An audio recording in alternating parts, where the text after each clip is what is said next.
Alright guys, it's your boy Luxus PH back again with another vlog, and alam kong kung bakit nandito ka sa aking YouTube channel. Kasi gusto mong malaman kung paano makakakuha ng legit at hindi ka makaka-copyright kapag gumamit ka ng mga background music. So magbibigay ako sa inyo ng dalawang YouTube channel na talaga nga namang effective siya at hindi ka magkakaroon ng copyright. Basta sundan mo lang step by step yung gagawin natin. Okay, so magbibigay na rin kasi ako na sa inyo ng tips or idea para mas lalong hindi kayo makopyright. Kumbaga, copyright free kung tawagin. So, unahin na natin dito, ang i-share ko sa inyo is itong si Audio Library. So, maraming YouTuber or vlogger ang gumagamit na nito. So, talagang proven and tested na tong channel na to. Okay? So, ayan o, dito tayo ngayon. So, click lang natin tong home. Yan. Okay, so wait lang. Ito, kung makikita nyo, meron nakalagay dito na Kevin MacLeod. So usually dito talaga ako kumukuha ng mga background music ko. Pero sakop pa rin siya ni Audio Library. Kaya Audio Library pa rin siya nang gagaling. Okay, pasensya na kung medyo nabubulol tayo.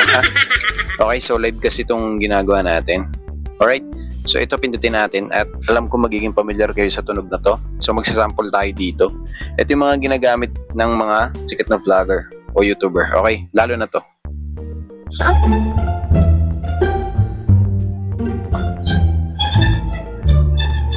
So ayun, alam ko familiar kayo sa background music na yan. So sneaky snitch yan. So ngayon tuturo ko sa inyo kung paano siya i-download. Pero actually talaga bawal yung kay YouTube kasi copyright yun or magkaka-violation tayo. Pero sasabihin ko na lang sa inyo dito at hindi na natin siya step by step gagawin dito. So ang gagawin nyo, click nyo lang tong tatlong dot dito sa sneaky snitch na gusto nyong i-download. Then hanapin nyo yung share video. Then i-copy nyo yung link. Then kapag na-copy nyo na yung link, punta kayo sa Google browser o kung ano man yung gusto nyong gamitin. I-type nyo yung ytmp3.com. Then kapag lumabas yan, i-paste nyo yung link na to itong gusto nyong background music na i-download. Then after nya, may nakalagay doon na MP3 pang music. Meron ding MP4 kung gusto nyo ng video. Okay, so ganun lang naman kasimple. Balik tayo dito. So dito siya guys, ito yung isa sa pinaka may re-recommend ko na pwede nyo i-download. Then ito pa, may papakita pa ako sa inyo na familiar kayo dito.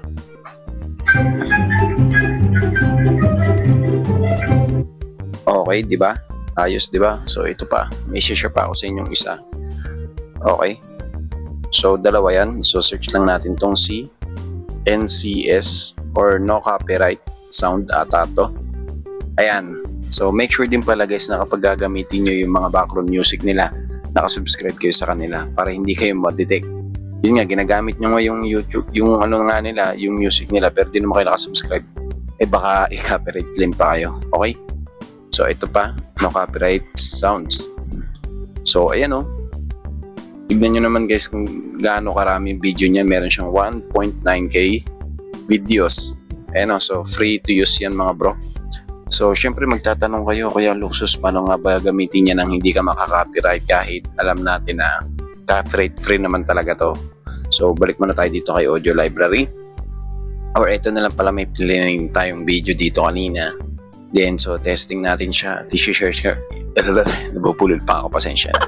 So, ito, ipapakita ko sa inyo kung ano yung mga dapat nyong i-copy dun sa description nyo. Wag na wag nitong kakalimutan mga bro. Hindi porket free itong Audio Library na gamitin natin, eh hindi na tayo susunod sa policy na gusto nila. So dito mababasa natin yan.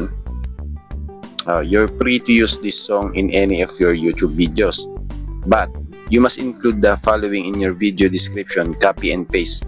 Okay, so unahin na natin ito mga bro. Ayan itong monkey spinning hanggang dito sa music promoted by Audio Library. Then pwede nyo rin isama itong track info hanggang dyan. Okay, so itong available on, pwede nyo isama pero kahit wag na, okay lang yan.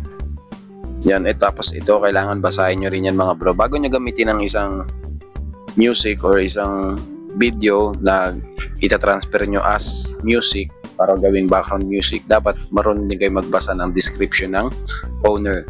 Okay, so katulad nito ay you must include the full credits in your video description. Kagaya na sinabi ko kanina, kailangan mayroon ka rin nakalagay dito na kagaya nito, ika-copy paste mo itong mga to. Then ang kailangan nyo rin ilagay dito is no copyright infringe. No copyright in ano ngayon? No copyright infringement intended. So, isama nyo yun, tapos lagyan nyo ng credits din, tsaka nyo siya i-paste. Alright? So, kapag na-paste nyo siya, okay na yun. So, bigyan ko kayo ng sample sa mga video na ina-upload ko. Ganito.